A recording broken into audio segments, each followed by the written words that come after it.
नमस्कार। एक टिड्ढा और एक चींटी दोनों घनिष्ठ मित्र होते हैं। एक बार चींटी जो है वो टिड्ढे से कहती है कि चलो कुछ धन कमाते हैं, कुछ अनाज कमाते हैं जो हमारे बुरे वक्त में काम आएगा। लेकिन टिड्ढा इस चींटी को मना कर देता है, ये कह करके बहुत सर्दी हो रही है, सर्दी में मैं बाहर नहीं जाऊंगा, मैं बीमार पड़ जाऊंगा। चींटी अपने काम में लग जाती है और निरंतर पूरी सर्दी मेहनत करती रहती है और अनाज इकट्ठा करती रहती है।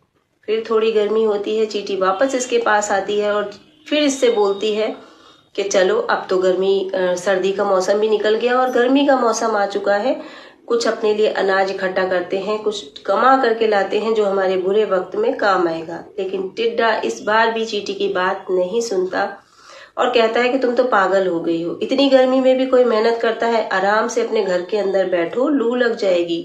चींटी फिर चली जाती है और अपनी मेहनत करती रहती है। तीसरी बार चींटी फिर आती है टिड्डे के पास।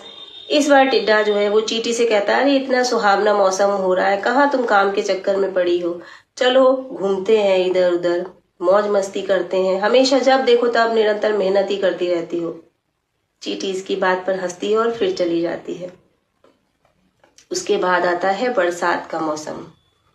चींटी आराम से अपने घर में बैठ करके उस चीजों का आनंद ले रही होती है जो उसने इस मौसम में कमाया होता है और संजोया होता है।